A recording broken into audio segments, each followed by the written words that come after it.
para mí un honor poder conversar con ustedes. Lo hago bastante seguido con otras partes del mundo y con mi propio país lo he hecho menos, pero creo que es una buena forma de iniciar o reiniciar esa relación con la tierra donde nacimos. Veo que en la lista que me envió César hay algunas personas de España y de Rumanía también. Al estar lejos, pues bienvenidos y gracias por venir a escucharnos y a unirse a la conversación. Mulțumesc frumos pentru prezența voastră și dacă aveți întrebare în limba română, este ok, de asemenea putem să vorbim în limba română și așa putem să deschidem puțin perspectivele noastre. Solamente agradeciendo a la audiencia en Rumanía. Comencemos entonces con una fotografía del racismo en el Perú actual. Vamos a descomponer el título, creo que es la mejor manera. No sin antes decir que, bueno, sí, pertenezco a la asociación Never Again, o Nigdy Więcej en polaco, como voluntario. Es una asociación antirracismo y principalmente mi casa, mi matriz de investigación sería la Universidad del University of the Free State en Sudáfrica. Pero en este momento me encuentro en Rumanía por motivos familiares y de investigación. Entonces, descompongamos el título. Hay varias partes aquí. Estamos hablando de un problema, en primer lugar, que sería el problema del racismo en el Perú. Pero también basta con decir racismo, de alguna forma ubicarnos en un contexto global. No necesitamos decir racismo aquí o allá porque prácticamente está diseminado en todo el mundo. El racismo en sí es una relación de desigualdad que conlleva una identificación con lo cultural o una valorización de lo cultural o de lo biológico con el objetivo de hacer florecer dicha desigualdad. Tiene efectos históricos, obviamente, ¿no? Se ha venido desarrollando por más o menos más de un siglo, 150 años, pongámosle, pero obviamente encuentra sus bases en el pasado. Y a su vez es, como ya lo he dicho antes, de diseminación global y de múltiples expresiones, ¿no? No solo se trata de un insulto directo o una mala mirada, sino que también estamos hablando de un sistema que tiene consecuencias materiales en el sistema laboral, tiene consecuencias materiales en el matrimonio y así sucesivamente. Ese es el problema. ¿Cómo lo vamos a abarcar? Pues vamos a aprender algunos conceptos. Uno de ellos es el concepto de la mirada, en inglés de gaze, en rumano sería privire. Aparte, con esto no nos referimos a la mirada simplemente de observar algo, de la acción de mirar plenamente, sino, ya lo vamos a explicar más adelante, tiene que ver con una mirada contextual, con una ubicación de la persona y de los ojos y de los lentes de dicha persona en un contexto determinado. Otro concepto del que vamos a hablar es, obviamente, sobre identificación. Estamos casi obligados a hablar también de espacios donde dicha identidad o identificación se construye y, por ende, luego se expresa a través de miradas. Así también vamos a hablar de un tipo de mirada que, contextualmente hablando, se convierte en una mirada variopinta, una mirada compleja. Prácticamente es una posición que yo he adoptado en los últimos artículos que he publicado, que es que toda mirada, al fin y al cabo, es compleja, no es monótona, no es uniforme. Y por eso lo que vamos a hacer es colocarla en esa intersección de miradas para ver la complejidad de cada una de ellas. Ya vamos a llegar a este concepto. Pero comencemos por un lugar, por una anécdota académica, es más. En el año 2014,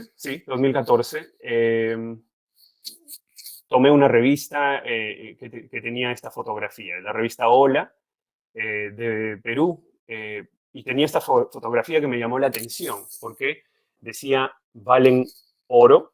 Reunimos a 7 de los talentosos deportistas que triunfaron en los Juegos Bolivarianos del año 2013, que se realizaron en Perú, para celebrar nuevos retos.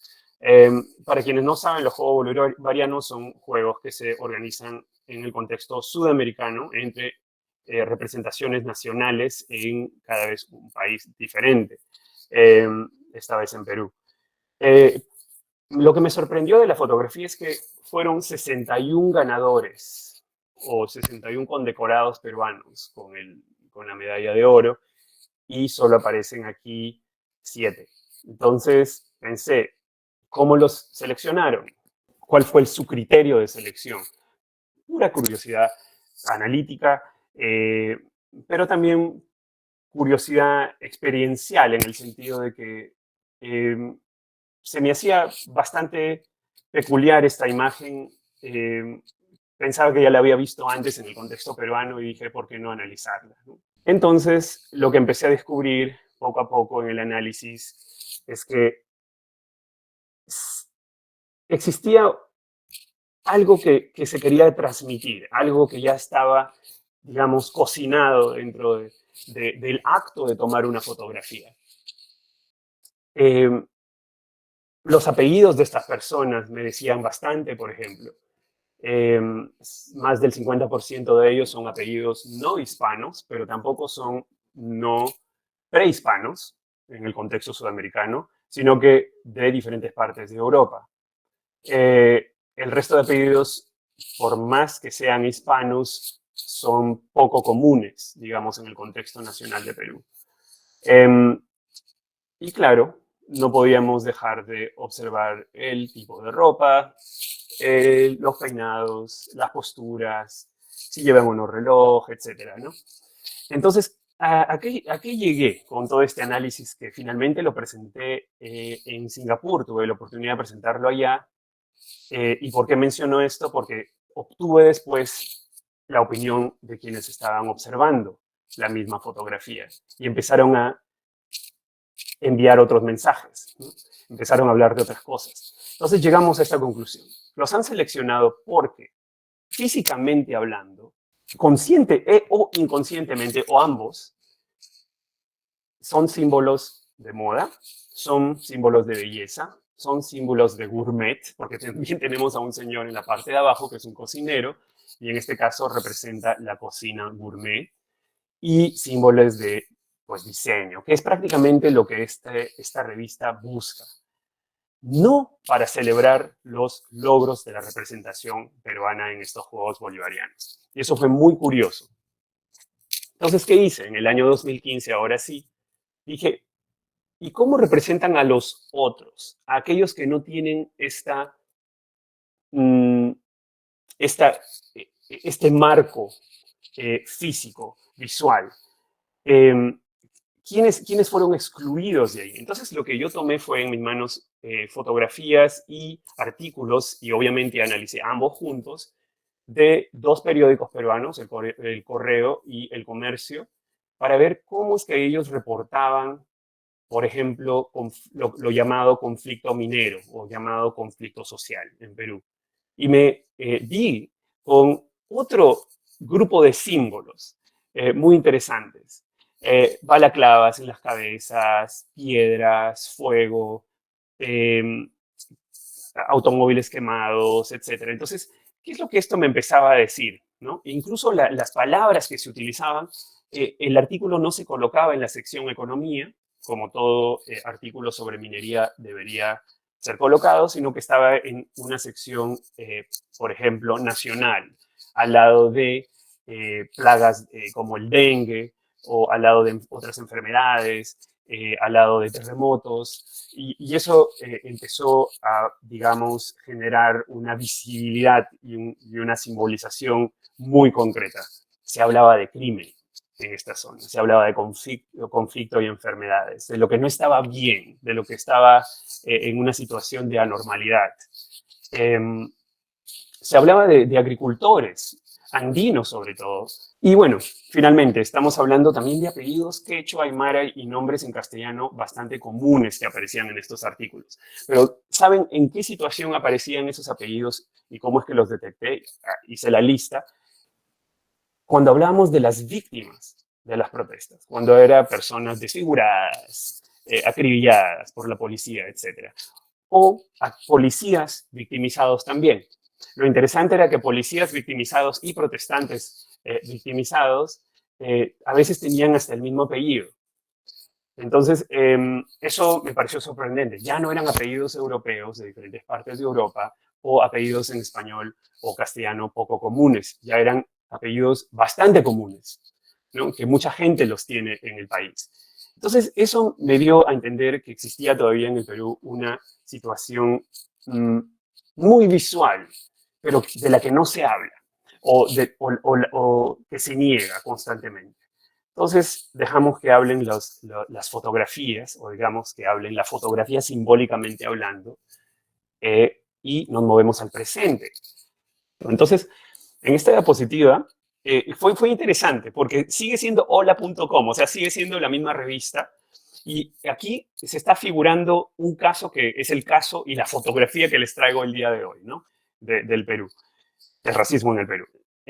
Miren lo que dice. Dice, la gran boda con desfile y fuegos artificiales de Belén Barnechea y Martín Cabello de Los Cobos en Perú, la novia conocida como la repostera de la Jet, que significa como de la alta sociedad, entre comillas, como usando el lenguaje que se usa en esta revista, cuenta entre su grupo de amigas con Isabelle Junot y Sasa de Osma, entre otras.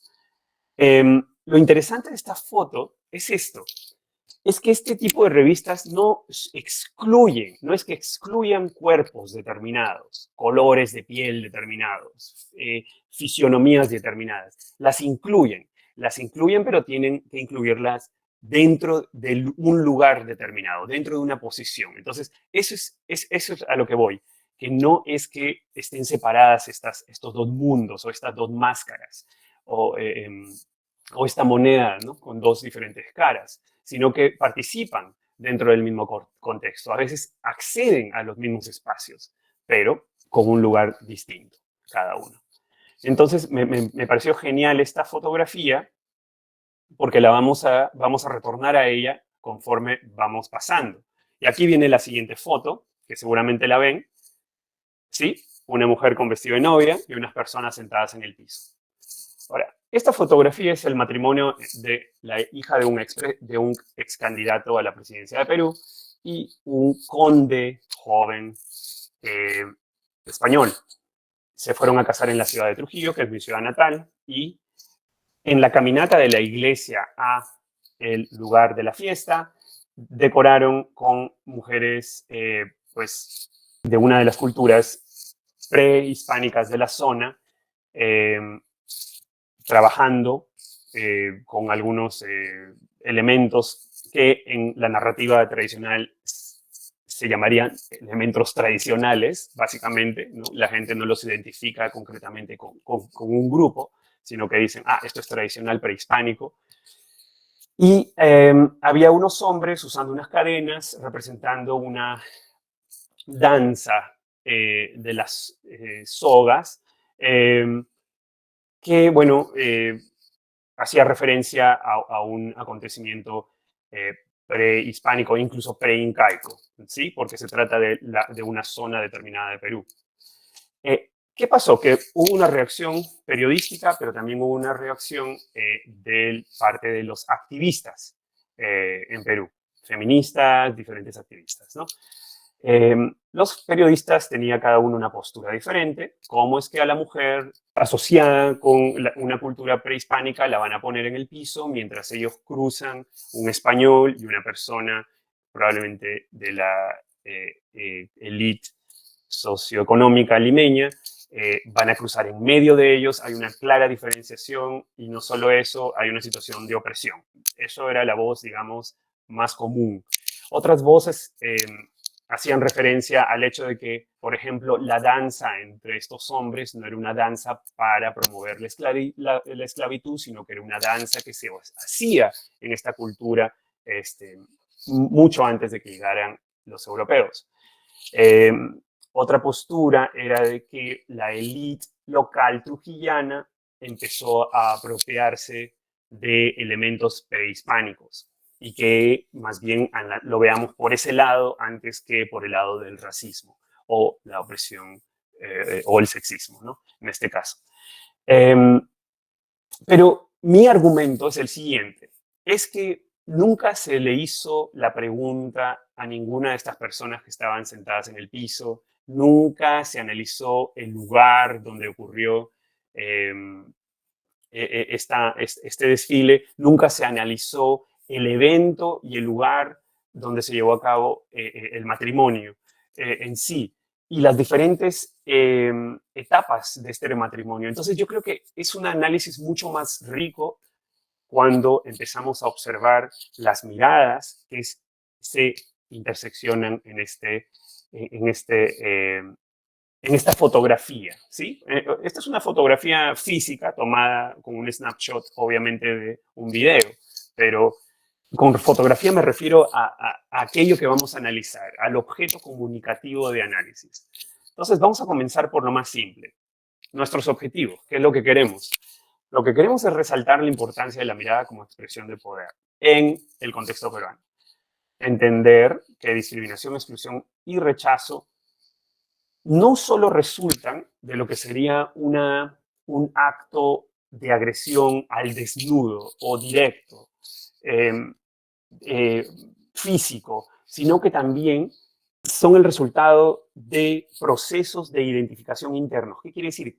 En la formación de un grupo determinado sucede la marcación o la delimitación de lo que se llama un borde, ¿no? Entre este grupo y el resto, con el objetivo de formarse a sí mismo. Entonces, no siempre es una agresión directa, sigue siendo agresión, sigue siendo discriminación, sigue siendo exclusión, pero sucede dentro de otras dinámicas también. Número 3, queremos proponer la identificación y denominación de espacios de blancura dentro del contexto peruano. En el Perú no se usa categorías raciales desde 1940, no en los censos. Entonces, por un lado, se dice que está bien, pero por otro lado, esto tiene consecuencias bastante nocivas para las relaciones interpersonales en Perú, porque no se corrige la valoración de una categoría determinada. En vez de corregirla, simplemente se mantiene, pero no se habla al respecto. Número 4, promover el relato de historias de vida, experiencias y otras expresiones autobiográficas ante la categorización social. Ahora, ¿qué les decía de la fotografía anterior de estas personas sentadas en el piso? No les hemos preguntado de dónde vienen. ¿Qué tal si esas personas son parte de este sistema, son no solo cómplices, sino que al adrede están sentadas ahí con intenciones que no conocemos, pero que desde una postura periodística o activista o a veces también académico-analítica, juzgamos sin haberles preguntado por su historia de vida. Analizar finalmente a partir de la intersección de miradas. Comencemos por la mirada. ¿Qué es una mirada? Pero no en el sentido de una ojeada, ¿no? En el sentido físico de la mirada. Una mirada es conciencia en sí, es una percepción, ¿sí? Que tiene una persona, un individuo o un grupo de individuos de otras personas, de otros individuos, de otros grupos de individuos y de sí mismo. Esta percepción obviamente está contextualizada. Nos formamos para mirar de una manera determinada, ¿sí? Por ejemplo, personas en Europa ven una llama y entran en esa fascinación, ese romanticismo en relación a Perú, es porque se ha formado ese tipo de percepción desde la infancia o a través de otras etapas de socialización. Cuando miramos a la llama desde la perspectiva peruana, andina, costeña, etcétera, va variando también dicha mirada. Lutz y Collins son dos autoras de comienzos de los años 90 que se dieron ese gran trabajo de analizar, si no me equivoco, unas 600 fotografías tomadas dentro de los últimos 100 años por la revista National Geographic. Una revista sobre todo tiende a representar o a provocar esa idea de lo exótico, muy enfocado en destinos muy apartados de los destinos occidentales, sobre todo. Y estas personas dijeron, estas autoras llegaron a la conclusión de que toda fotografía es un lugar dinámico en el cual muchas miradas se encuentran, ¿sí? Muchas perspectivas se intersectan. Está, por ejemplo, decían, la perspectiva del fotógrafo, y lo digo en masculino, porque en esa época predominaba el fotógrafo, el hombre, obviamente por todo el sistema que ponía en segundo lugar a la mujer. Hoy en día no se ha corregido completamente, pero se han dado pasos, obviamente, gigantes, ¿no? Considerando que por primera vez en la historia la editora principal de esta revista es mujer y es judía. Después está también la mirada, los ojos de la revista que informan al fotógrafo, guían al fotógrafo a tomar una foto respectiva. Se encuentran los lectores y las lectoras que están diseminados, digamos, en este caso, de este análisis en Estados Unidos y el mundo occidental, y que también influyen con su mirada, ¿no? ¿Qué espera mi lector o mi lectora, ¿sí? de mi fotografía?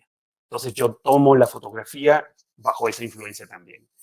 Está el sujeto no occidental fotografiado, la persona que están fotografiando ahí al frente para darle color a su revista. También está el viajero o la viajera occidental, que son fotografiados al lado del sujeto no occidental. Son personas que pues aparecen al lado generando este contraste entre ambos, ¿no?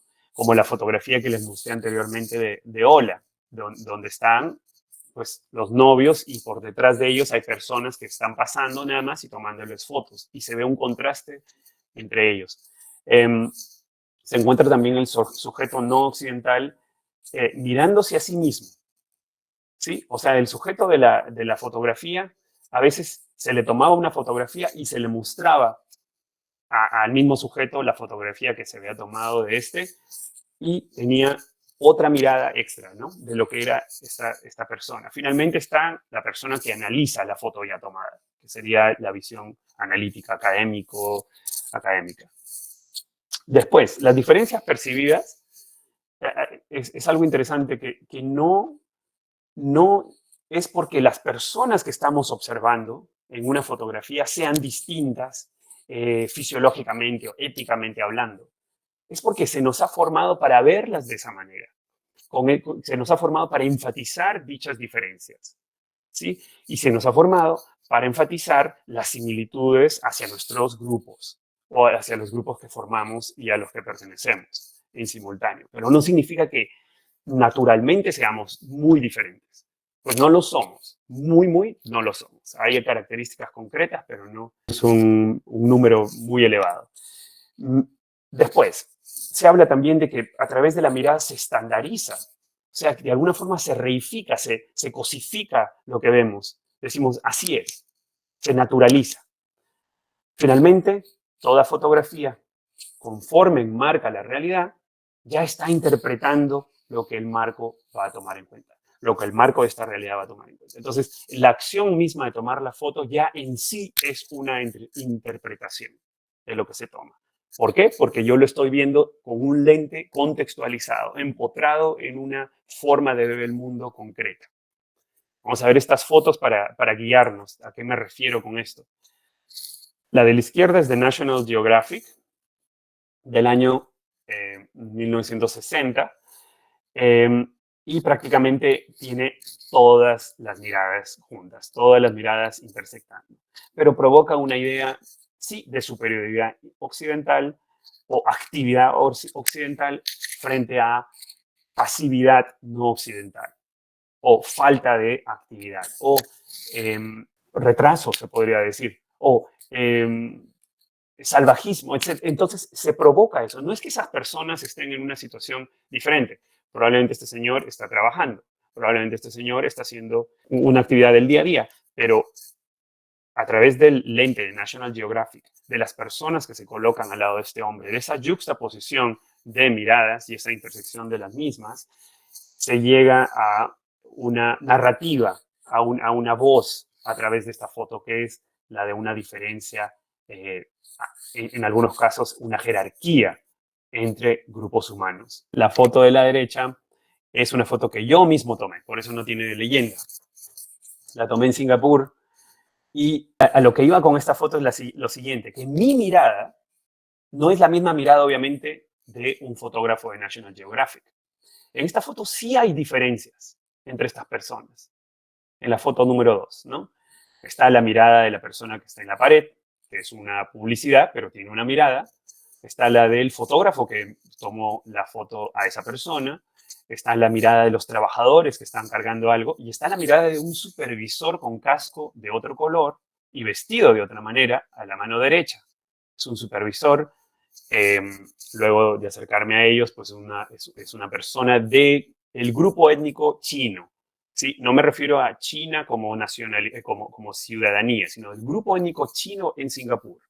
Los otros eran del grupo étnico tamil en Singapur. Y obviamente el tipo de la pared representaba a una forma de extranjería, de algún ente distante, pero considerado de alto valor. Luego están mis ojos, ¿no? Mis ojos, ¿qué estaban buscando? Estaban buscando persuadir a la persona que veía esta foto después, en este caso ustedes, en este momento, y contar otra narrativa, que por más que estén las personas de diferentes grupos en la misma foto y sí exista una jerarquía entre ellos, se puede usar esta foto y esta intersección de miradas con el objetivo de una corrección, con el objetivo de justicia social, ¿sí? Para aprender, por ejemplo, sobre esta diferencia, ¿sí? Mientras que la foto de National Geographic, pues tenía principalmente el objetivo de fascinar a los y las lectores. Siguiente. Vamos a hablar de identificación social. Se ve repleto de palabras, pero lo voy a hacer en breve. Identificación social, básicamente, es un proceso que un autor aquí, Jenkins, divide en dos partes. Dice, cuando construimos nuestra identidad, la construimos desde adentro hacia adentro. Sí, nos identificamos con un grupo, yo soy parte de esto, y así va cambiando mi vida, se va formando de alguna forma, pero al mismo tiempo se forma desde afuera, o sea, cómo otros me ven. Y al verme de manera determinada, tiene una gran influencia en mi identidad. Todo esto tiene consecuencias materiales. ¿A qué nos referimos? Desde que te ve un neonazi por la calle y te quiere golpear, hasta el hecho de que por ser rubio el tipo en la fotografía anterior tiene, digamos, que las puertas abiertas para aparecer en una publicidad y las otras personas no. Sí, eso es una consecuencia material que tiene influencia incluso en los salarios, incluso el prestigio, incluso el matrimonio de una persona, ¿no? Entonces, vamos a dividirlo en dos. ¿Qué hace la categorización? ¿Sí? Para ver estas dos fuerzas, cómo funcionan interdependientemente en la construcción de nuestra identidad. La categorización reifica, cosifica, o sea, nos materializa, nos hace algo, nos transforma en algo. Nos hace al mismo tiempo reconocibles, pero a través de la repetición. O sea, tiene que haber un constante contacto con aquella persona que estamos categorizando para luego decir, ah, ya la reconozco. Y el siguiente que viene, ah, ya sé cómo es. Punto.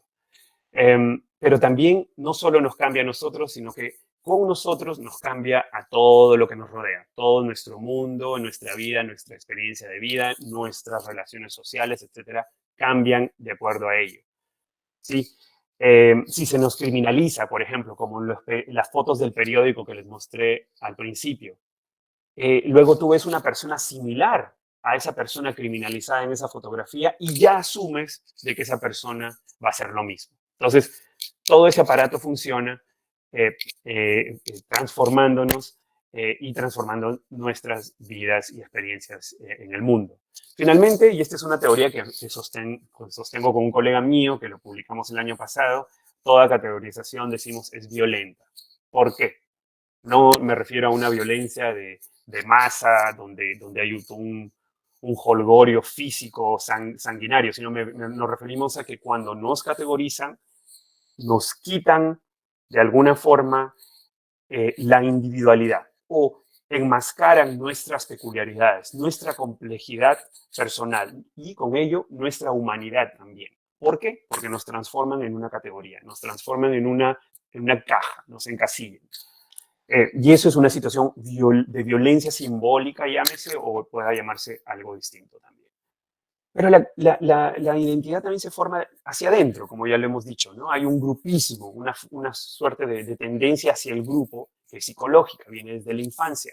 Yo crecí en Trujillo, todo el mundo me hablaba en español, en castellano en Trujillo, entonces me volví un trujillano hispanohablante, ¿sí? Pero psicológicamente hablando. Mi marcador es el idioma castellano. Y así sucesivamente. Me van tratando de cierta forma según el grupo que queremos formar. Crecí como peruano, no diciendo yo soy peruano, porque en Perú no decimos eso todos los días. Cuando uno está en el extranjero, sí. Entonces, crecí también dentro de eso con sus marcadores de identidad, la música que escuchamos, etcétera, etcétera. Pero también hay un grupismo social, el que construimos como grupo, que queremos mantener como grupo, ¿sí? Ahora, ese grupismo social, por ejemplo, la autora Lamont dice que se da sobre todo con la presencia de instituciones que ayudan a mantener dicho grupismo, que sostienen esa identificación de grupo. Cuando hablamos de un país es muy fácil, ¿no? Si hablamos de Perú, por ejemplo, los ministerios son instituciones, los colegios son instituciones, entonces van formando un grupo determinado, ¿sí? Pero también mi grupo se puede formar cuando me rechazan. Cuando otros me rechazan a mí y a un grupo más de personas, yo también puedo terminar formando un grupo, ¿sí? Y construyendo mis instituciones también a través de ese rechazo. Eso se llama cierre, o en inglés closure. En realidad no importa, lo que importa más es la explicación. En el siguiente slide, entonces, vamos a ver algunas de las cosas que ya hemos aprendido. ¿Sí? Miradas, ya las vemos presentes. Hay una batalla de miradas ahí, cada una dice algo, mira por un motivo distinto a la otra, espera algo, etc. Pero también identificación. Una persona identifica a la otra como de mayor poder, de mayor belleza. Estas identifican a los que los identifican a ellos como, digamos, algo diferente. ¿Sí? Pero acá hay algo muy, muy interesante. Hablábamos de las instituciones que sostienen una identificación o una identidad en particular. Si decimos todos los peruanos, sí, claro, tenemos instituciones, el gobierno, la presidencia, todo, bien. Pero, ¿qué pasa si hablamos de personas de un color determinado de piel? ¿Podría la revista Hola ser un espacio de formación de una identidad étnica o de una identidad racializada o racial particular frente a otras? Pues yo diría que sí. Yo diría incluso que una revista como Hola es un espacio de blancura. ¿Qué otro espacio de blancura tenemos acá que no se ha analizado? Estas personas, como yo vengo de Trujillo y este matrimonio se llevó a cabo en Trujillo, lo pude ver con mis propios ojos. El lugar donde se celebró la fiesta es un lugar exclusivamente para hombres, es un lugar donde no se permite la membresía de mujeres y es un lugar que a través de diferentes reglas escritas y no escritas, dinámicas formales e informales, resulta en una acumulación bastante amplia de gente de tez clara, ¿sí? O gente de determinado grupo social. Pero es un socio-racial, yo diría, porque hay una congruencia con su forma de vestir, con los puestos de trabajo que tienen, etc. Sí, y hay dos formas de obtener la membresía de este lugar. No lo quiero mencionar porque, bueno, todavía tengo que aclarar eso desde el punto de vista ético. Pero dos criterios de selección de sus miembros es, aparte del que tienen que ser hombres, el puesto se herede, tiene que ser heredado la membresía. Y número dos, se puede por invitación. Entonces, hay un sistema de selección dentro de un espacio que de alguna forma promueve la blancura, porque al fin y al cabo a lo que se llega es a eso. Y ahora no me refiero a blancura en el sentido eh, simplemente físico, ¿no? La blancura o el blancamiento es una cuestión ideológica, es una cuestión de una tendencia desde y hacia un punto eh, eurocéntrico, ¿no? Eh, entonces, Lotman nos ayuda a entender eso a través de su diferencia entre el centro y la periferia cultural, ¿no? El centro de una periferia cultural, perdón, el centro de una cultura, de, una, de un sistema de significados, ¿no? De un espacio donde hay muchos significados y que se empiezan a entender de una forma determinada. Ese centro tiene un lenguaje que se entiende como normal y sirve como el principio para organizar todas las cosas en este espacio de significados. Ahora, ¿a qué me refiero con eso? Si yo les digo a ustedes, ¿qué es mejor? Aprender, o le digo a un grupo de chicos en Trujillo, ¿no? ¿Aprender inglés o aprender quechua? Ellos van a tener ya una preconcepción de que mejor es aprender inglés. Por ende, peor es aprender quechua. A eso me refiero con significados. Es un espacio de significado semiótico eh, que está guiado por un centro, ¿sí? Que tiene un lenguaje donde, pero es que es normal. Sí, es normal. Hace poco salió un político, no sé si es un ministro, diciendo los tres idiomas que deberían hablarse para tener un nivel académico alto son, no sé si dijo francés, italiano y alemán, si no me equivoco, o algo así.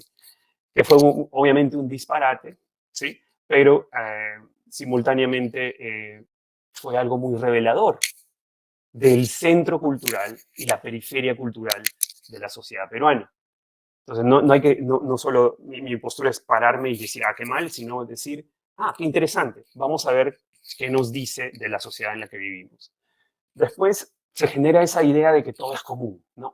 Ya sabemos qué significa mejor, sabemos qué significa peor, ya sabemos qué significa educación de calidad, ya sabemos qué significa un progreso, desarrollo. Entonces, todo eso ya está en este proceso de centro y periferia cultural.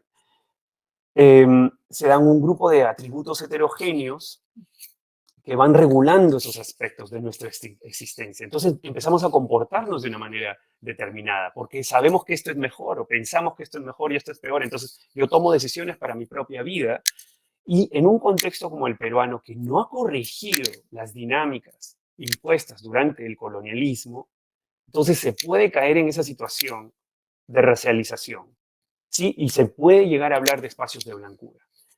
La escuela, ¿sí? Este club del que hablo, clubes de golf, ciertas playas, ciertos balnearios, clubes nocturnos, etcétera. Todo eso va tomando la forma de un espacio de blancura, pero como en Perú no se habla de esto, entonces lo dejamos pasar desapercibido y decimos, es lo normal. ¿Sí? Es normal que ellos se encuentren en esos espacios. Y con espacios también me refiero a espacios familiares, ¿no? Se escoge la pareja según ese centro cultural, según esa visión del mundo. Se forma una familia con esa visión del mundo. No les digo que esto sea exacto y ocurre en cada caso, pero se da de manera muy común. ¿Sí? Una revista como Hola, etcétera, etcétera. Entonces ahora vamos a hablar de una mirada refractiva. Les pongo de ejemplo mi propia vida, ¿no? Yo fui a un colegio británico en la ciudad de Trujillo, lo que me puso en una situación bien interesante. Yo no me considero una persona de tez clara, no soy blanco, para ponerlo en pocas palabras. Pero en mi colegio, por ser un colegio británico privado, la mayoría de gente lo era, ¿sí? Y se consideraba a sí mismos como tal.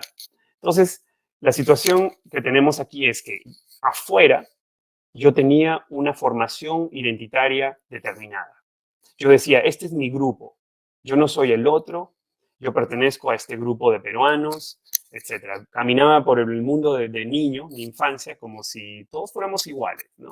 Pero al entrar a un espacio como mi escuela, entonces cambia rotundamente mi posición o mi posicionalidad dentro de la sociedad peruana. Probablemente hablemos de una cosa de 8 horas al día y luego retorno a lo de antes, pero es una forma de migración entre espacios, ¿no?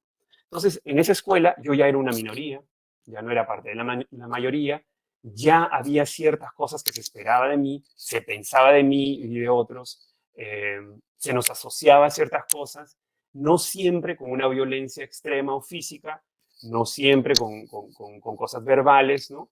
Pueden ser gestos, pueden ser cuestiones, sobre todo yo diría, de formación del grupo central, ¿sí? Donde los demás estamos más o menos, representamos la periferia, pero a través quizá de nuestra posición social somos congruentes con el centro, ¿no? Entonces, ¿eso qué es lo que me da? Luego me voy al extranjero y me vuelvo un inmigrante. Por los últimos 20 años, un inmigrante de color. No un inmigrante así nomás, sino de color. En el contexto europeo, bueno, sobre todo acá en Europa. Entonces, ¿qué es lo que eso te da? Te da experiencias determinadas, ¿no? Hay a veces rechazo, puede haber exoticización, puede haber sexualización, ¿no? Te ven como alguien, latino tiene que tener pues una sexualidad determinada, entonces existe todo este aparato de sexualización, racialización, de categorización, ¿no? Que va formando la vida de uno. Entonces, uno puede tener una mirada refractiva ¿en qué sentido? ¿A qué nos referimos con refractividad? Si ustedes ponen una luz, ¿no? Contra un prisma, contra un vaso, la luz es una sola, pero cuando va a través del vaso se divide en varios colores, ¿sí? Entonces, esa suerte de inclinación, o cuando meten un lápiz en un vaso con agua, el lápiz está yendo directo y luego parece como si se curveara dentro del agua. Pero ese es un efecto de refracción. Entonces, más o menos a eso nos referimos con una mirada que tiene un efecto de voltear hacia el costado. Que yo puedo haber crecido en un ambiente relativamente privilegiado, y en primer lugar, ojo, privilegiado por ser hispanohablante, en un país de 49 idiomas, hablo el idioma de Estado, el idioma que, digamos, se ha usado para tapar a todos los demás, ¿no? Y ese es un reconocimiento que no lo he visto sino hasta una edad más avanzada. Teniendo ese privilegio, viniendo de una zona urbana, con acceso a un montón de oportunidades, y de un colegio como al que asistí, de alguna forma dentro de ese espacio del colegio y en el extranjero, mi mirada empieza a formarse a través de mis experiencias de otra manera, ¿sí? Entonces, eso es una mirada interesante. ¿Y cómo ustedes llegan a enterarse que una persona tiene una mirada compleja? A través de sus historias de vida, a través del relato de las experiencias de estas personas. Yo no les digo a ustedes más que el hecho de que fui a este colegio, entonces se diría, ok, dime de qué colegio vienes y te diré a dónde vas a llegar. Hace poco se escribió y se publicó un libro en Perú sobre eso, que el colegio determina, digamos, la pregunta de qué colegio eres es una pregunta con una carga social, ¿no? De distinción social. Bueno, yo diría que no necesariamente, porque dentro de ese colegio una persona puede ser una sexualidad que no es, digamos, la dominante en esta escuela y su vida puede tomar otros rumbos. O sea, no necesariamente va a terminar en los puestos de élite en Lima o las ciudades de la costa, que suelen ser asociadas con los puestos del gobierno, etc. Sino que más bien va a tener una vida bastante diferente, ¿no? Entonces, eso causa la refractividad. ¿Y qué es lo que hace esta refractividad también? Nos ayuda a retar las categorías que se nos han impuesto, ¿no? Tú eres así, se te ha criminalizado así a través de los periódicos, de las opiniones de mi papá, de las opiniones del periodista tal, etc. Pero a la hora de contar nuestra historia, ¿qué es lo que hacemos? Empezamos a retar y a cambiar y a trascender dicha categorización. Y esta es una idea que también trabajamos en el libro que publicamos el año pasado en Sudáfrica, por ejemplo, con un colega mío, pero bueno, está en uno de los capítulos que está escrito por 3 de nosotros. Y entrevistamos inmigrantes en Sudáfrica, donde al llegar inmigrantes al país de Sudáfrica, se les categoriza racialmente. Ya no como de qué país vienen, sino de qué color son. Y estos inmigrantes, al contarnos sus historias, empiezan a redefinirse, a decir, yo no soy como dicen ellos que soy, ¿sí? Que las 4 categorías que todavía se usan en Sudáfrica en, por ejemplo, certificados policiales, etcétera, son indio, negro, blanco y colored, que sería colorado, algo así. Y estas personas dicen, yo no encajo en ninguna de ellas. Tampoco mi posición social se asocia a una de ellas. Entonces, los relatos nos ayudan a romper con eso. ¿Sí? Y bueno, todo esto se va a combinar, obviamente, en la intersección de miradas, que es lo último a lo que quiero llegar antes de terminar y dejar que ustedes hagan todas las preguntas que quieran. Pues hablamos de fotografías tomadas y no tomadas, ¿no? Son objetos de análisis. Puede ser una anécdota, algo que observé y trato de analizarlo. Pero llama a un análisis de las múltiples relaciones de poder que están básicamente en la mirada, incluso en mi mirada. Yo vengo a aplicar el poder analítico, ¿sí? De alguna forma a decir, esto no es como debería ser, vamos a cambiarlo, vamos a buscar justicia, etcétera. También es una forma de poder, ¿sí? En una sociedad determinada, en este caso Perú, y que abren múltiples posibilidades analíticas. ¿Sí? Entonces, cuando tomen una foto, cuando en sus manos y digan, vamos a hacer este análisis, que no sean 3 días de análisis, como han hecho con este caso del matrimonio y las personas sentadas en el piso, y básicamente simplificarlo a que hay una lucha entre 2 grupos, sino vamos a hablar y vamos a escuchar las historias. Probablemente todas las personas que participaron en esto sean mucho más complejas. Y lo número 2, ¿dónde se han formado estas personas y qué instituciones están detrás de esa formación de su identidad y de su mirada? Entonces, ¿qué es lo que pasa si empezamos a escudriñar un poco más y no a quedarnos en, es los buenos contra los malos? Empezamos a ver que, pues, como les dije anteriormente, el lugar de la fiesta, donde es un lugar que ya de por sí tiene o tiene institucionalizado la formación de un grupo determinado, de características determinadas y comportamientos físicos, o características físicas o de comportamientos determinados. Después podemos ver que el tipo de eventos que se realizan ahí se prestan a este tipo de, o se ajustan a ese centro cultural. Por ejemplo, si deben haber escuchado de la famosa hora loca en los matrimonios. Bueno, muchas de las horas locas en el Perú, que también se dieron en este matrimonio, suelen,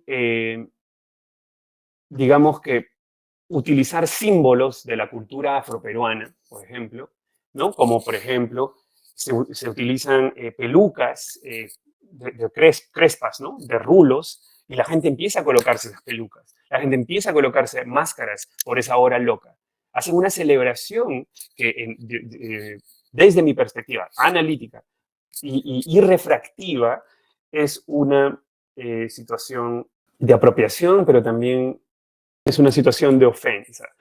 Se reduce, digamos, toda la expresión, no solo artística, deportiva, sino que también intelectual, etcétera, de una cultura muy rica como la cultura afroperuana a una hora llamada loca, ¿no? Entonces también hay una etiquetación, una forma de etiquetar un grupo cultural determinado, ¿no? Un grupo humano determinado. En esta fiesta se utilizaron elementos prehispánicos de la cultura local, ¿no? Antes de los incas, incluso, preincaicos de la cultura local, moche. Entonces, la gente pues se puso estos elementos y tendría que entrar también eso en el análisis. Después, ¿quiénes son los mozos o las mozas? ¿Quiénes sirven? ¿Quiénes cuidan los carros afuera? ¿Quiénes son los invitados? ¿Hay una diferencia entre ellos o no? Todo eso, desde mi postura, desde el momento en que empecé a estudiar espacios de blancura en Perú, tienen congruencia con un centro, con una institución que promueve de por sí ya dicha distinción. Lo otro que tenemos que hacer para regresar a nuestras historias de vida. Las mujeres que están en el piso, en el discurso periodístico peruano y también más allá de Perú, por ejemplo, de España, que reportó este caso, Estas mujeres eran, entre comillas, indígenas. Ese es el nombre que se utilizó, ¿no? Hay un conde español y una mujer de la élite limeña casándose en Trujillo, porque la mamá es trujillana, y caminando entre indígenas, oprimiendo indígenas. Eso fue el discurso, ¿no? Entonces yo decía, pero, ojo, una cosa, la palabra indígena, ¿qué significa en el contexto peruano, no? Desde los ojos de un periodista puede significar una cosa, pero ¿qué tal si estas personas son estudiantes que están simplemente ganando un poco de dinero el fin de semana? Y al fin y al cabo están representando, estas personas, no siendo indígenas, están representando a un indígena. ¿Hay algo problemático en esa representación o no? Ese es el tipo de preguntas que nos toca hacer. Porque vemos tez oscura desde un ojo periodístico, no nos dice el grupo cultural al que ellos ven. Más nos dice de quiénes somos nosotros. Gracias. Muchas gracias, doctor Luis Escobedo, por su presentación. A continuación vamos a pasar a lo que son las rondas de preguntas de todos los presentes aquí. Lo pueden escribir en el chat o también pueden activar su micrófono y decirlas. Gracias, Dante. Sí, por favor, pregúntenme lo que quieran, también cosas personales si gustan, porque a veces las experiencias de uno ayudan un montón. Sí, buenos días. Felicitaciones al expositor Luis Escobedo por todo lo presentado hasta aquí. Bueno, me interesa mucho el tema del racismo y en algún momento me he topado con el llamado racismo al revés. Y he tenido oportunidad de más o menos entender o tratar de entender qué significa. Y quisiera saber su opinión al respecto y por qué algunos sectores de la sociedad dicen que no existe el llamado racismo al revés. Desde ya, muchas gracias por su respuesta. Sí. Gracias, Renzo. Muy buena la pregunta. El racismo es una relación, ¿sí? Donde, que es global, obviamente, como ya lo he dicho antes, donde existe una desigualdad que genera una jerarquía entre grupos. Es contextual, obviamente, porque en cada sociedad no va a ser siempre en los dos mismos grupos, digamos, los jerarquizados, ¿no? Sino que a veces puede variar, ¿no? Una persona que es discriminada en un lugar, situacionalmente en otro puede volverse discriminadora. Sí, eso se llama categorización situacional. Pero, en general, sí existe, digamos que un sistema de reproducción de esta relación de desigualdad donde se asocia al grupo que está en una posición, digamos, más desventajosa y también al grupo que está en la posición de mayor ventaja con características innatas, que pueden ser características físicas o características de comportamiento. De abajo hacia arriba no existe el racismo al reverso. Existe un prejuicio racial. O sea, nosotros sí podemos decir, yo no confío en esta persona blanca porque pues puede sacar una pistola y matarnos a todos. Por ejemplo, si estamos en Estados Unidos, ¿sí? No confío en una persona blanca porque hace, no sé, hasta los años 60 en mi país, en Nigeria, fuimos colonia de ellos, ¿no? Etcétera, etcétera. Podemos tener un prejuicio racial. Ahora, la pregunta clave para ver si ese prejuicio racial se traduce en un racismo contra blancos es qué consecuencias materiales existen en la vida de las personas blancas o del grupo dominante cuando yo aplico el prejuicio. A ver, pensemos. ¿Tienen consecuencias en el sistema laboral?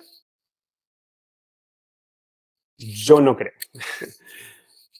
Porque yo le diga a alguien, oye, blanquito, estoy criminalizándola a esa persona, la van a parar cada vez que entre a comprar un reloj a la relojería y le van a tener miedo. Esa persona va a tener consecuencias psicológicas y emocionales. Ya, ese es otro tema, pero esa es consecuencia también del prejuicio. Pero va a tener consecuencias psicológicas y emocionales como grupo que después causen o tengan un impacto en su vida personal, en su mundo, en sus experiencias, en sus relaciones, no.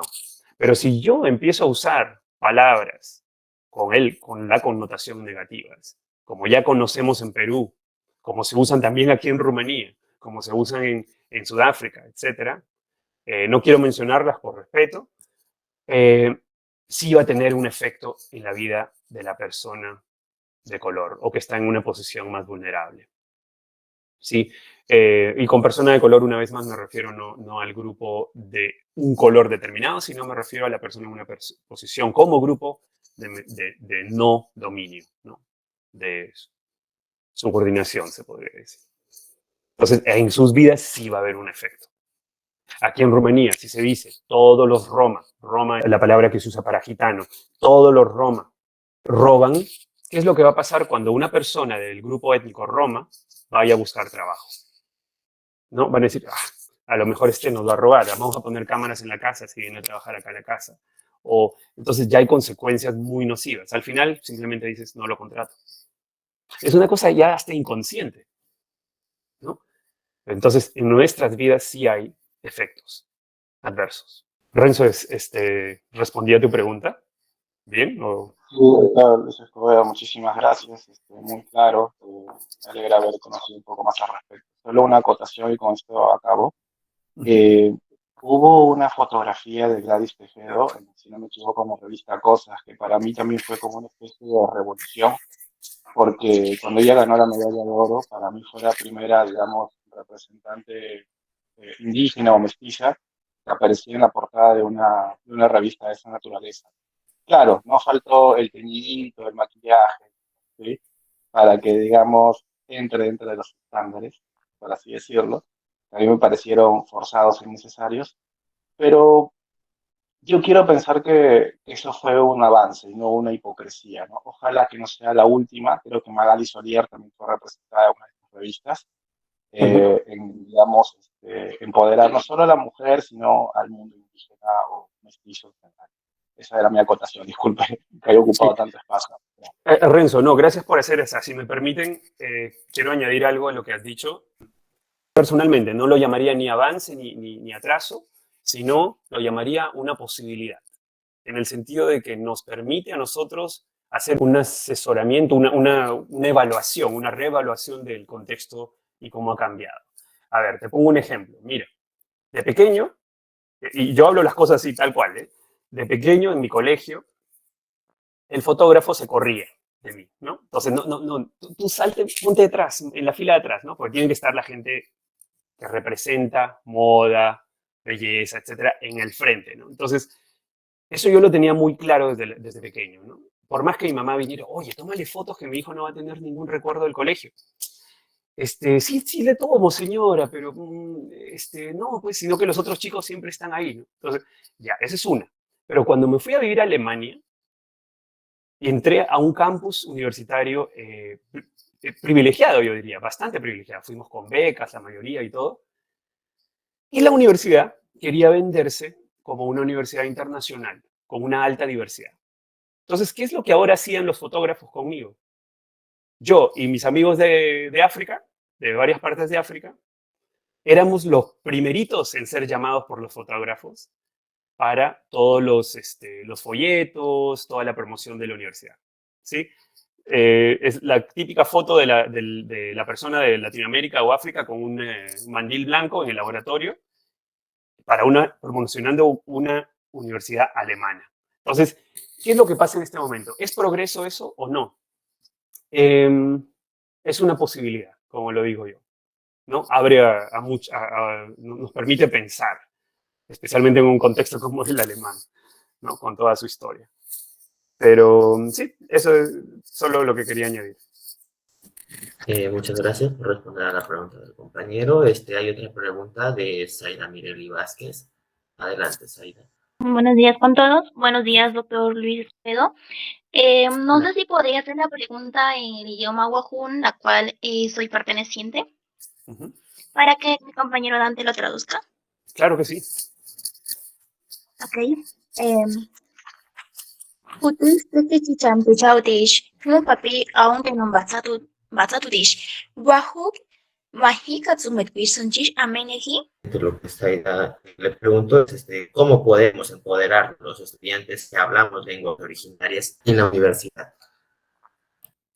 Gracias, Zaida, por la pregunta y gracias por hacerlo en tu primer idioma.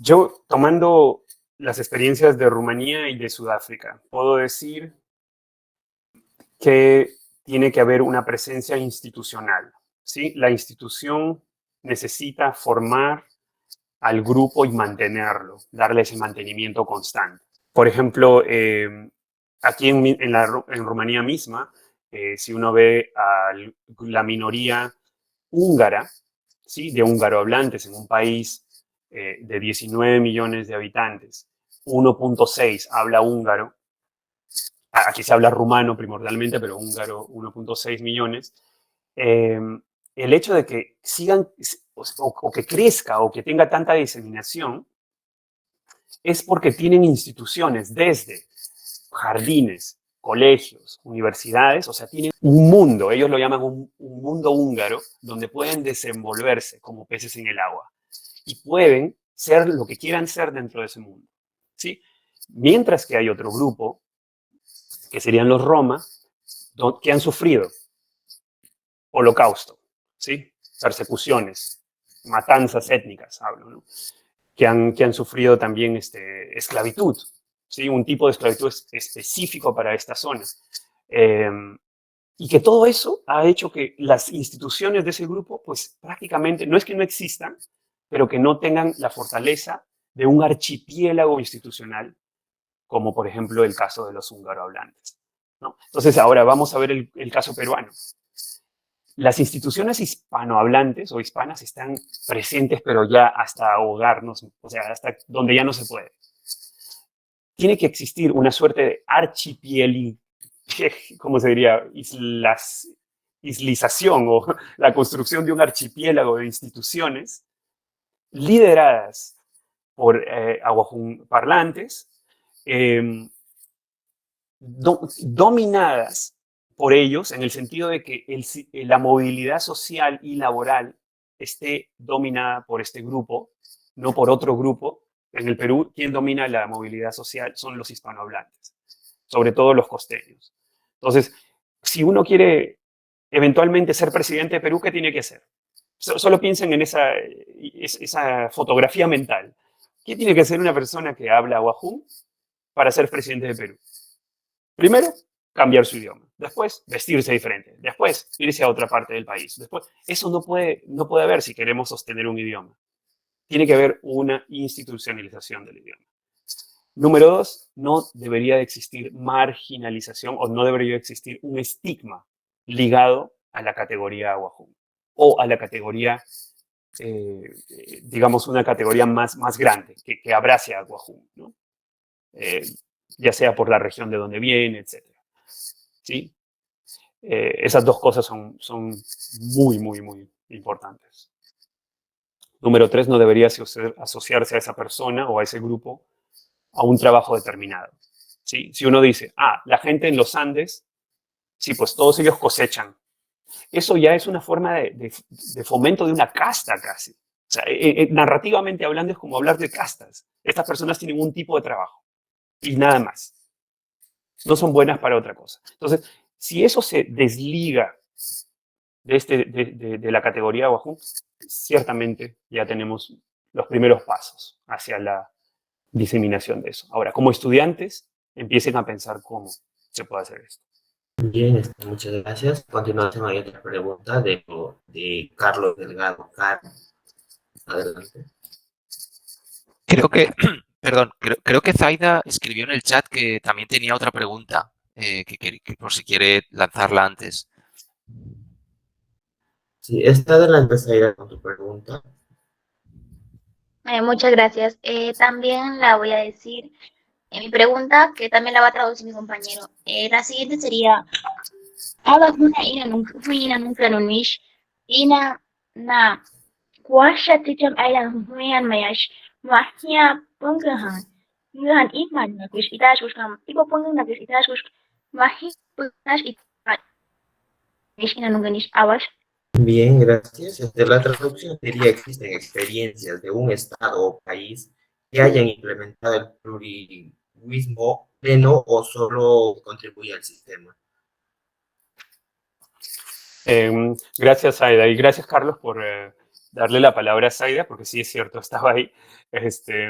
La misma Rumanía es un ejemplo, pero ojo, una vez más, vamos a observar las miradas, vamos a contar la historia, vamos a hacer las preguntas. ¿Por qué Rumanía podría ser un país tan generoso, digamos, entre comillas, con sus diferentes grupos étnicos? No con el Roma es otra situación, pero con grupos étnicos como el húngaro. Puede ser también por su informalidad. O sea, la misma informalidad del Estado puede hacer que una minoría diga, este lugar nos gusta, porque podemos hacer básicamente lo que queramos. Y este tipo de discursos sí se dan. Yo he hablado con colegas míos, amigos míos de esa minoría, y me dicen, a nosotros la bendición más grande que tenemos es el que estamos dentro de Rumanía, y Rumanía es informalísima. Bueno, ya se está volviendo menos formal, pero sigue siéndolo todavía. Ese es un ejemplo. Otro ejemplo es Sudáfrica mismo. Sudáfrica oficializó 11 idiomas.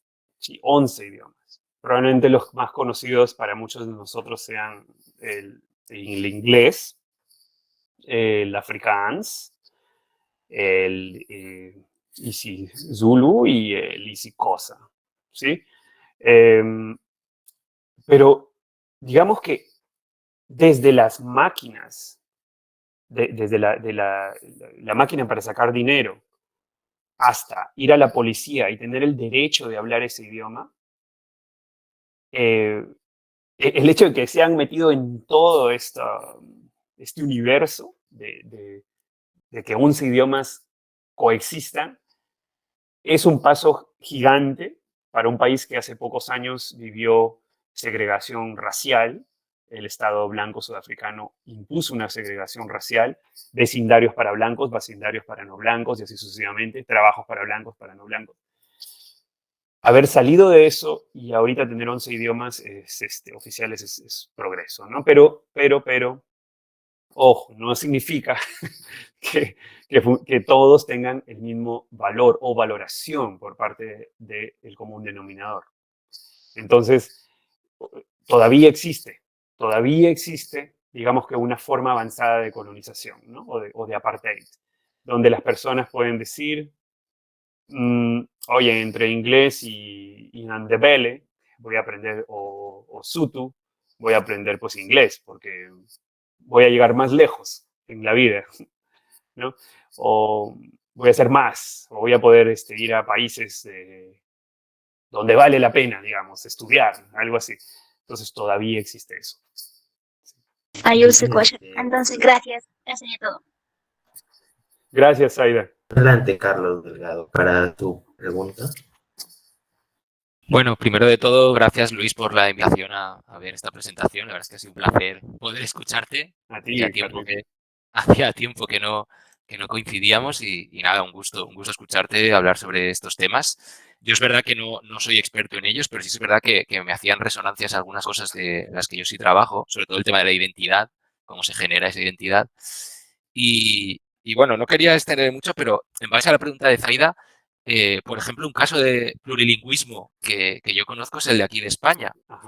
Y es muy curioso porque aquí también tenemos lenguas regionales, que es verdad que ha habido un bastante avance en relación a su implantación en los territorios donde se habla, pero que, digamos, precisamente por esa implicación en esa implantación, también se han generado resistencias muy fuertes en algunos territorios, y cada territorio vive su relación con su lengua autóctona de una manera diferente. Y siempre está esta relación que creo que pasa un poco y que creo que Luis ha comentado, ¿no? Esta relación centro-periferia. En el caso de España, por ejemplo, es muy claro ese centro, digamos, castellano parlante, y estas periferias en las que nos encontramos otras personas que tenemos nuestras propias identidades culturales y, lo más curioso de todo, muy parecidas a las castellanas y muy relacionadas históricamente. Es decir, que tampoco somos, entre comillas, culturas muy diferenciadas, pero que aún así se sigue generando fricción entre las identidades castellanas o valencianas, catalanas, vascas, gallegas, andaluzas.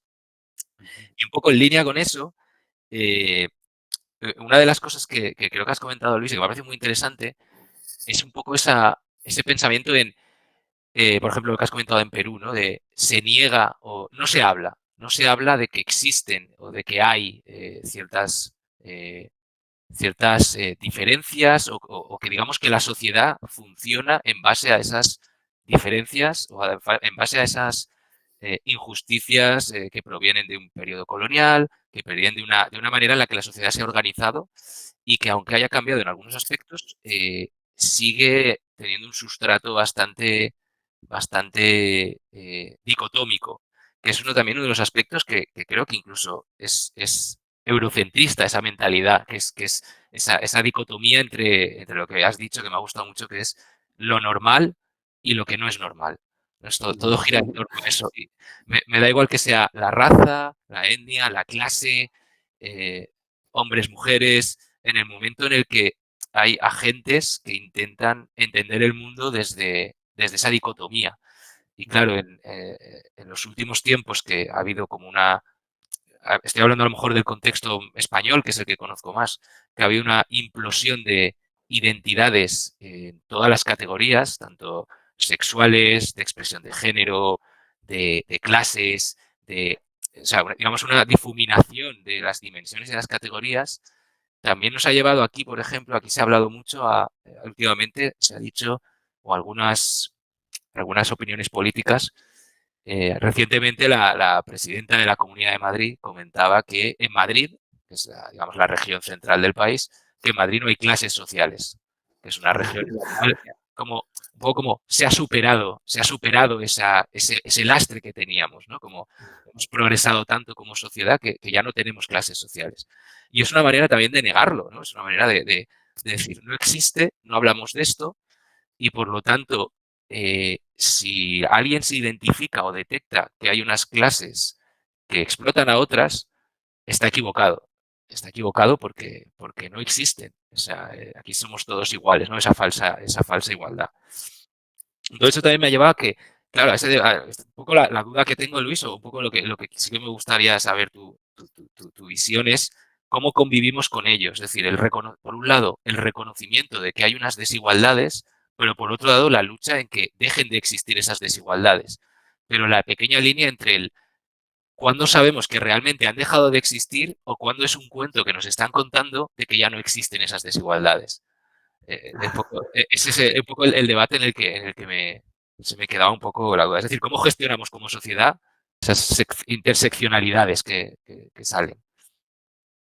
Absoluto. Gracias, Carlos. Pucha, qué gustazo verte también. Solo como referencia, Carlos, también los dos nos conocimos en Sudáfrica y Carlos tiene origen peruano también, ¿no? Sí, es un punto muy interesante. Y bueno, a ver, ¿cómo negociar esto? Es un dilema, ¿no? Es una cosa bastante compleja.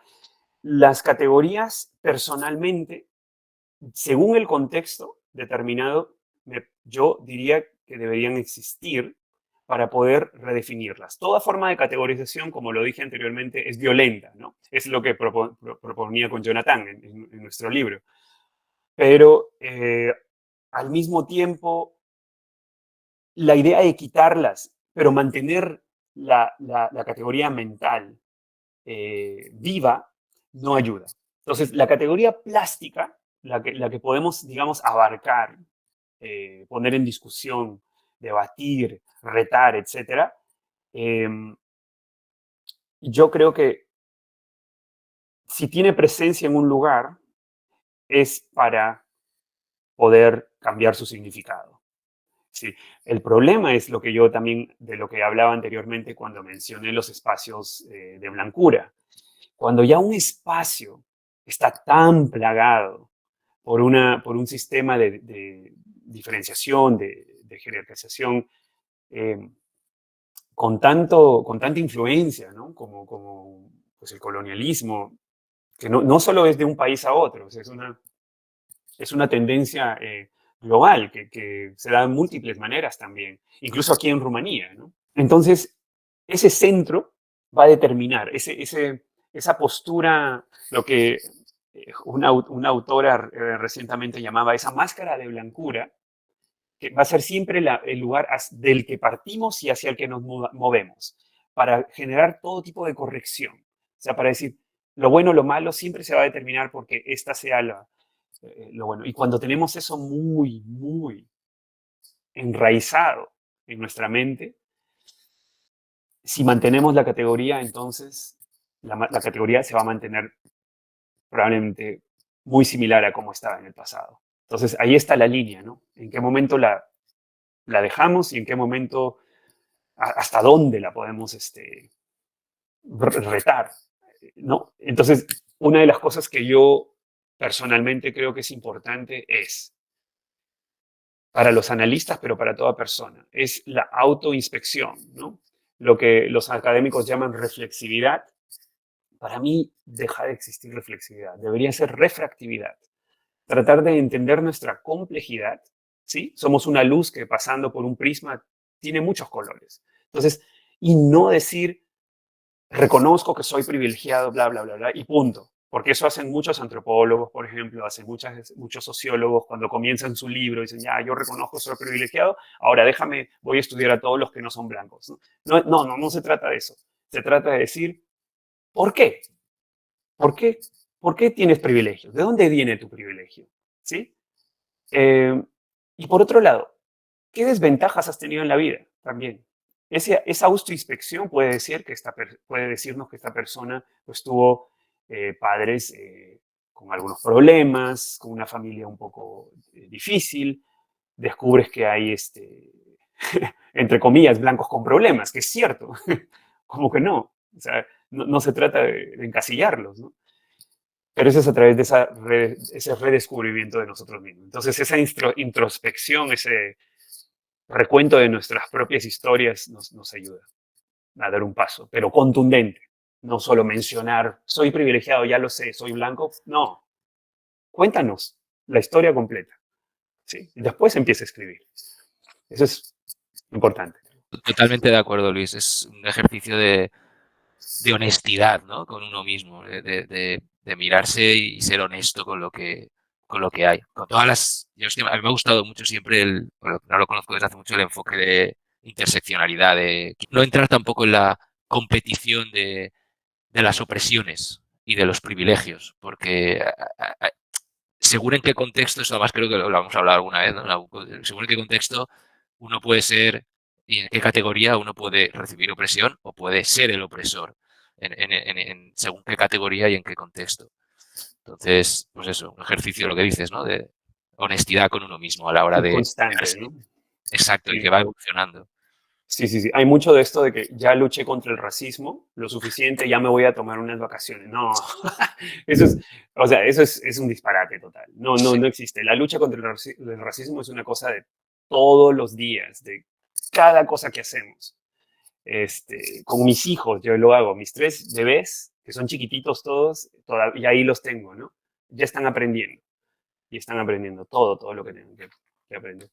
Y lo último que quiero añadir es, no existe sociedad, esto lo decía Filomena Esset, no existe sociedad de racistas y antirracistas. No, es un sistema que nos puede agarrar a cualquiera. Y en el momento determinado, en una situación determinada, me vuelvo yo uno o el otro. O algo entre ambos. Pero entender eso es muy importante, ¿no? Bien, muchas gracias. Profesora Jessica Ruiz, creo que quiere preguntar algo. Así es, agradecer al doctor Luis Escobedo por la presentación sobre la ponencia Una fotografía del racismo en el Perú en el siglo XXI, intersectando miradas. Ha sido muy interesante, nos ha dado un panorama general mediante casos también, que es importante, ¿no? Conocer ya también como docente y como estudiantes, ¿no? Entender sobre el tema del racismo, sobre la fotografía, nos mencionaba, ¿no? Conforme la interpretación, la forma de ver al mundo y cómo nosotros esto debemos de entenderlo a partir de historias de vida. Muy interesante e enriquecedor. y ha fortalecido nuestros conocimientos. La siguiente pregunta es, una parte de la izquierda considera que la cooperación internacional, especialmente lo que es en el norte-sur, el caso de USAID, contribuye a mantener los lazos colonialistas. En el Perú tenemos diversos proyectos, incluso en las universidades. ¿Es posible utilizar esta cooperación sin perder una mirada crítica e impulsar los lazos de sur a sur?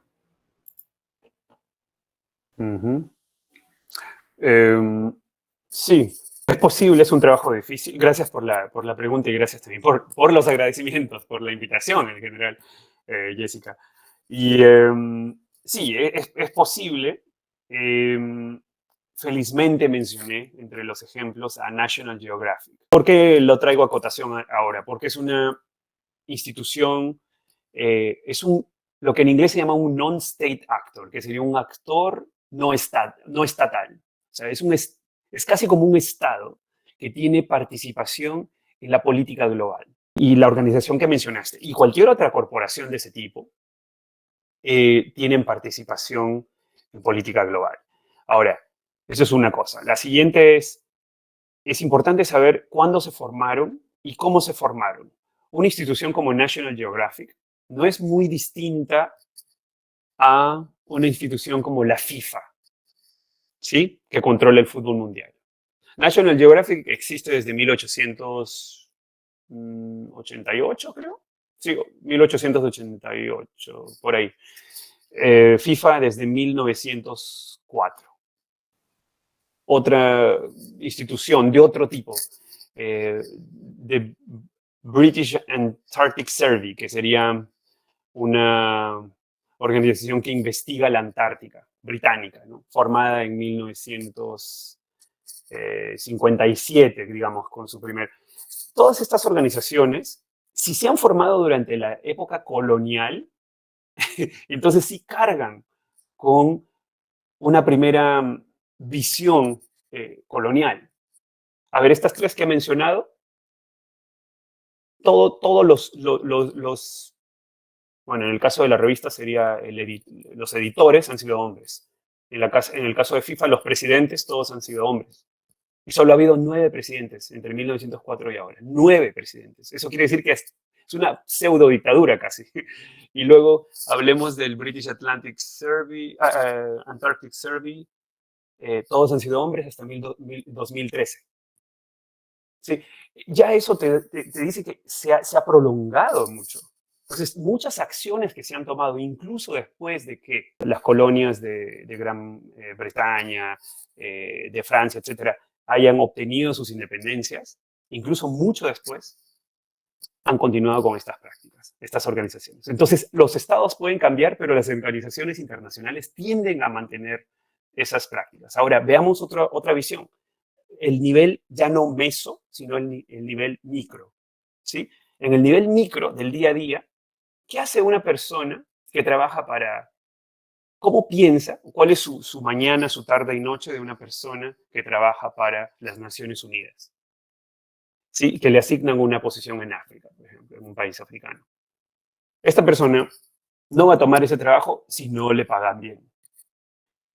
No va a tomar ese trabajo si no le dan las garantías de una casa con todos los... Entonces, ya estamos hablando de que la prioridad no es combatir la pobreza, no es combatir el subdesarrollo, no es combatir la violencia, es trabajo. Lo que se llama es el sistema bancario de las organizaciones internacionales, ¿no? Entonces, y eso existe en universidades también, ojo, Cuidado, esa es una parte muy importante. Centros de investigación. Bueno, British Antarctic Survey es un centro de investigación de lo que se llama ciencias polares, ¿no? Investiga los polos. Tiene geógrafos, geólogos, todo. Entonces, esto se da también ahí y se disemina. Entonces, ¿cómo combatirlo? Tomando liderazgos nuevos. No creo que tenga que ver mucho con derecha o izquierda en este caso.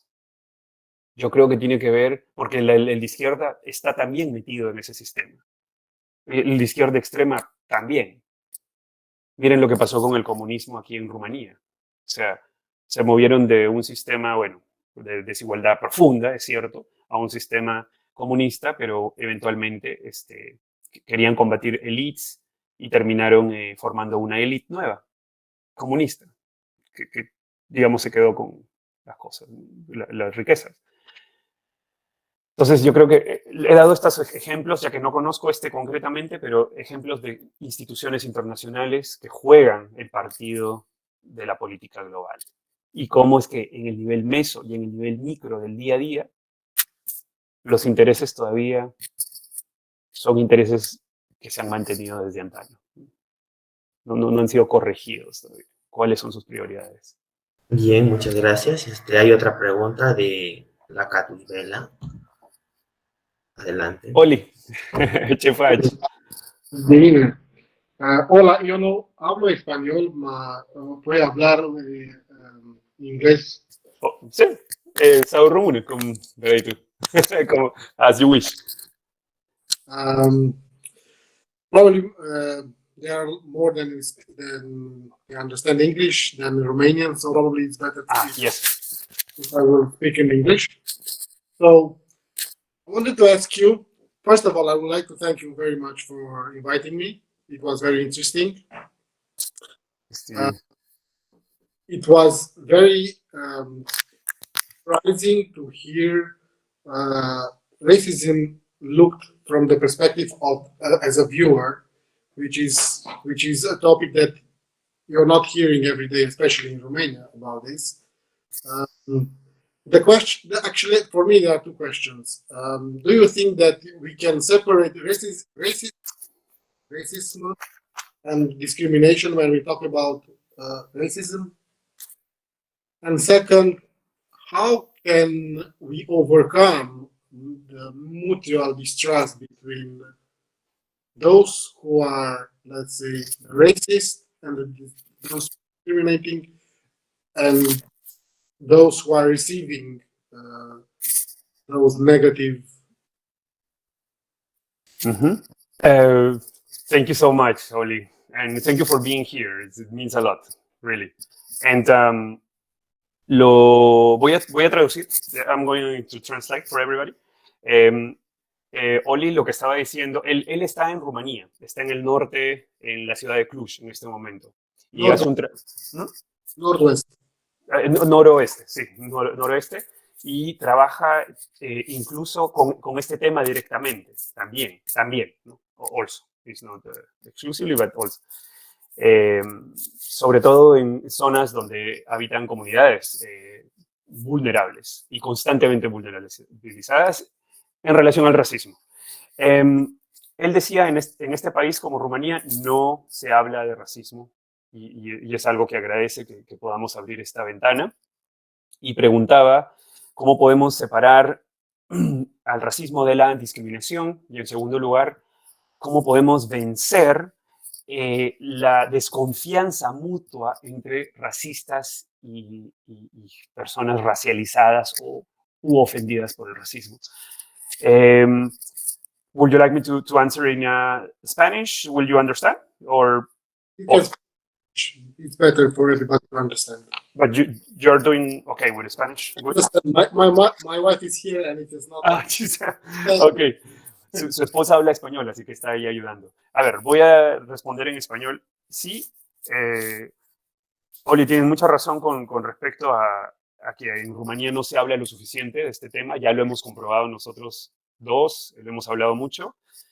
En Perú tampoco se habla lo suficiente, lamentablemente. Debería de hablarse más en casa, con los padres, con los profesores en el colegio, desde la infancia.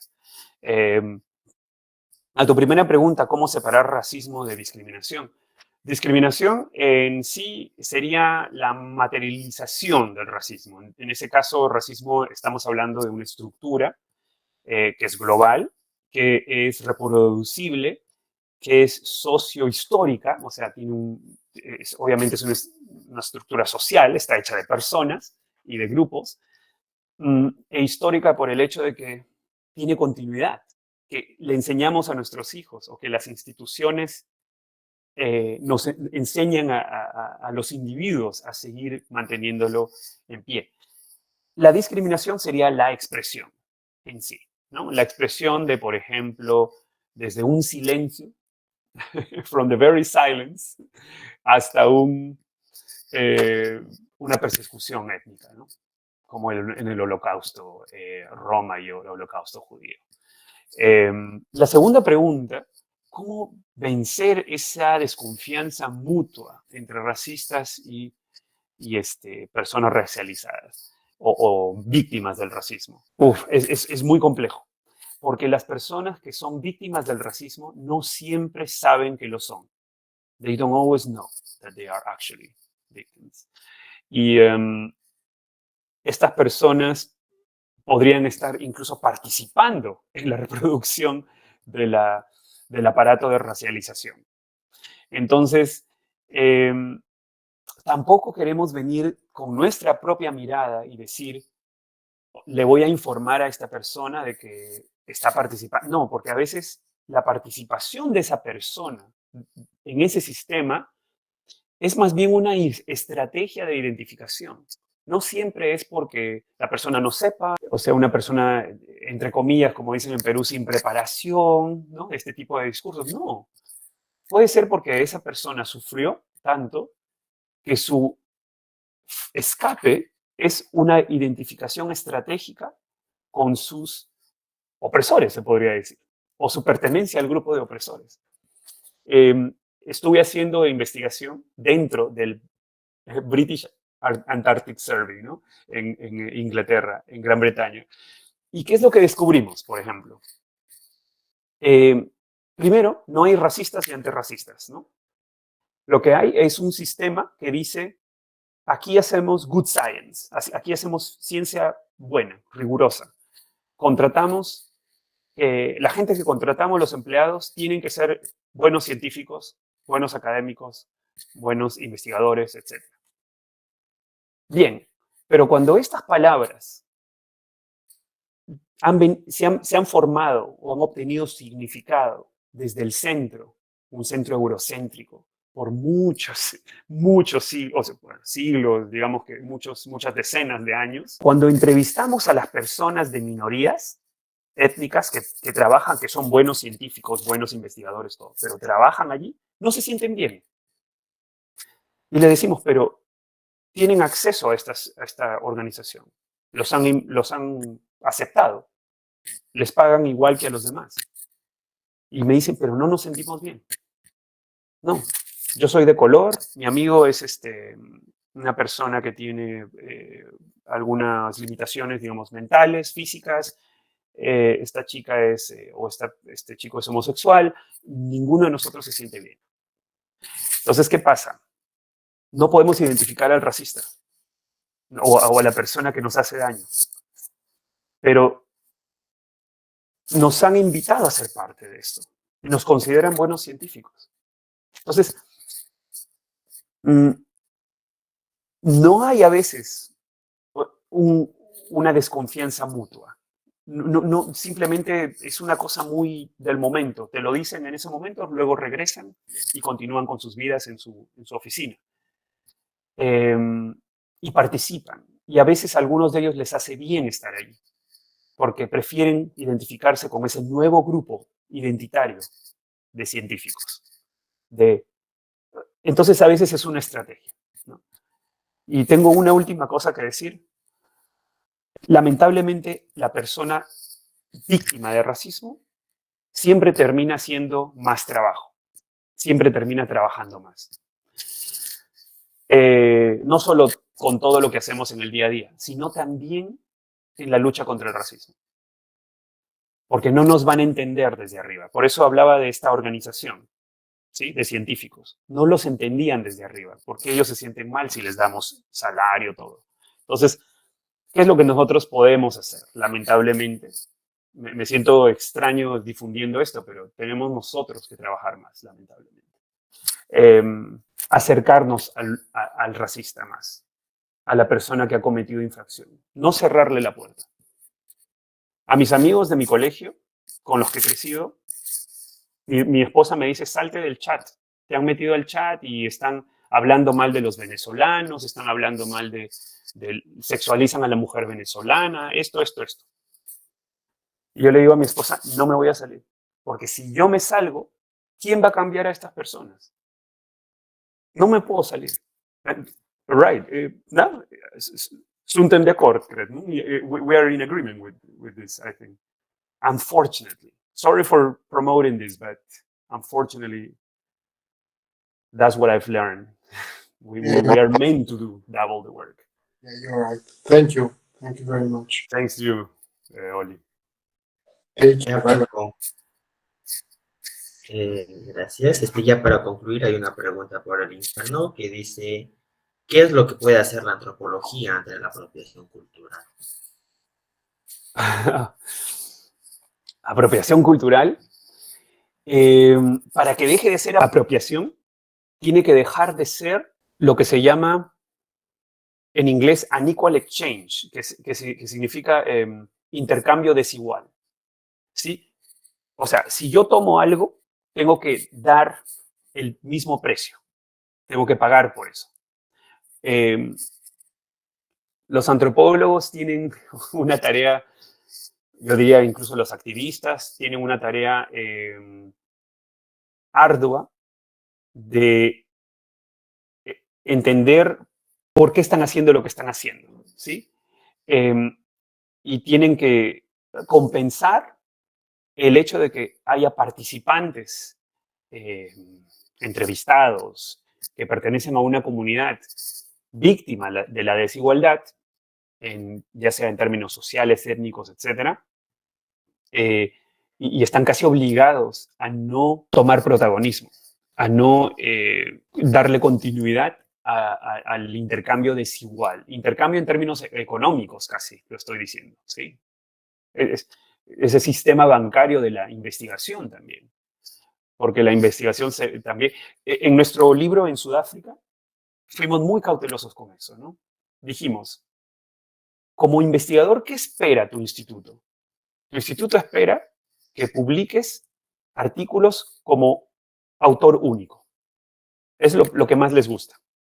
Número 2, que sea artículo académico en primer lugar, o libro, y en segundo, tercero, ensayo, artículo periodístico, etc.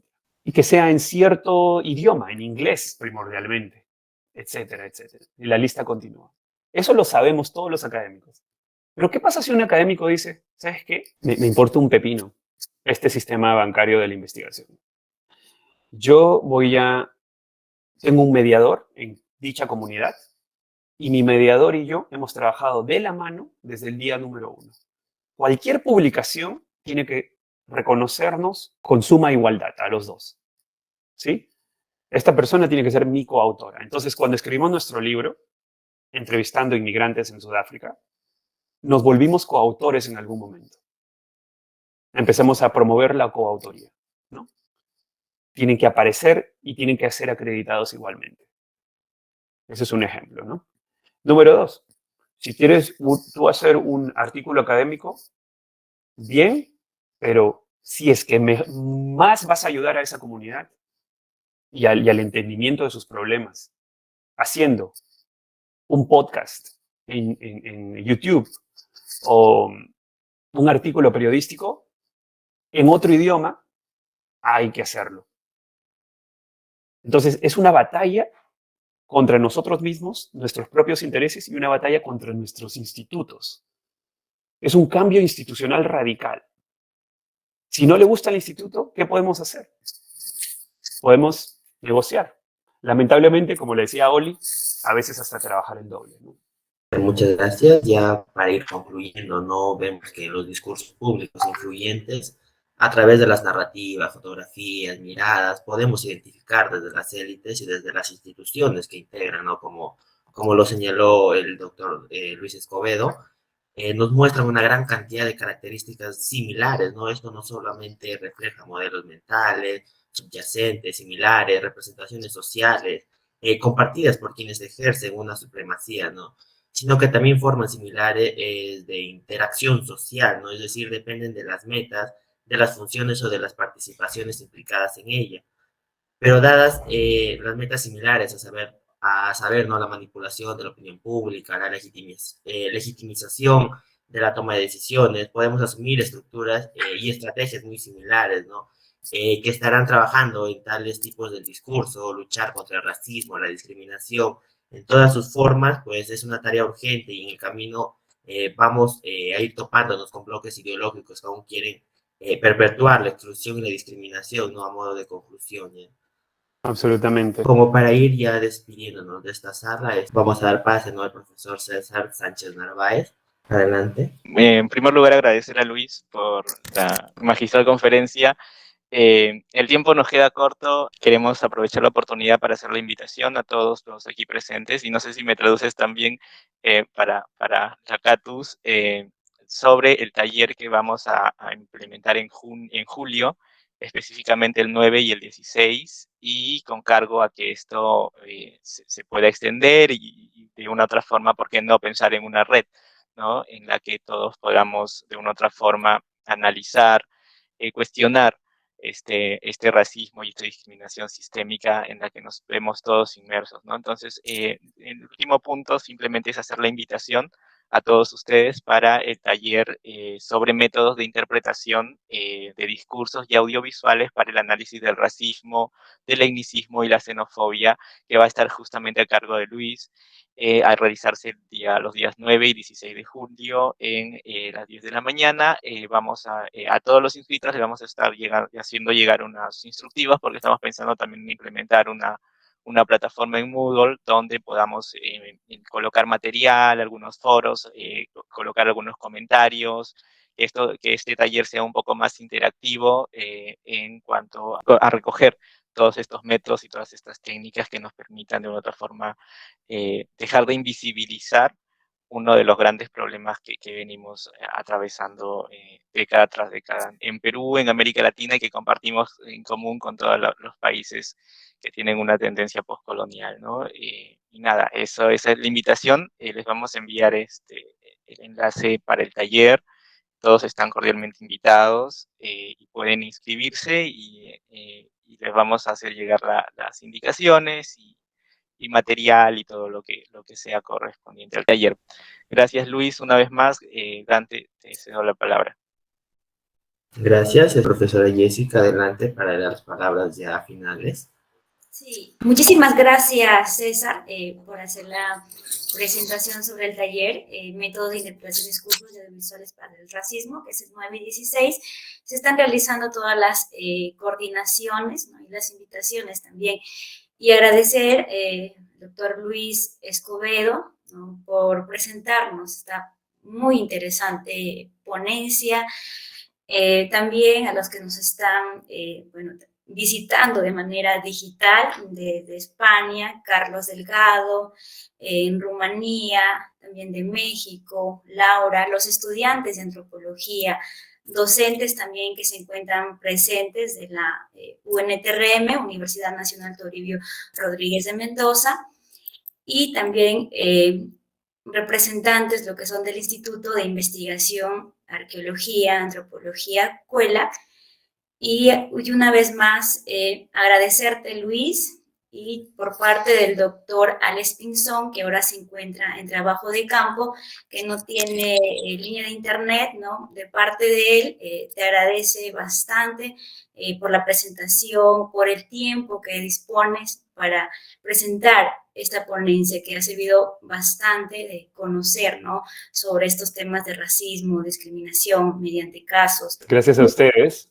Sí, a todos. Dante, genial como moderador. De verdad me ha dado mucha confianza en explayarme. Muchas gracias, Jessica, y César, eternamente agradecido. Espero que me contacte. Estoy abierto para cualquier proyecto y que pensemos juntos cómo vamos a hacer que también el Aguajún tenga mayor presencia, ¿no? Estoy muy abierto a eso y a apoyar. Muchas gracias. Ya hemos concluido de manera muy satisfactoria, ¿no?, la ponencia, una fotografía del racismo en el Perú en el siglo 2021, ¿no? Y no sin antes despedirnos, quisiéramos agradecer al doctor Luis Escobedo D'Anglés por la ponencia presentada y a todos los presentes, ¿no?, quienes hicieron posible esta presentación.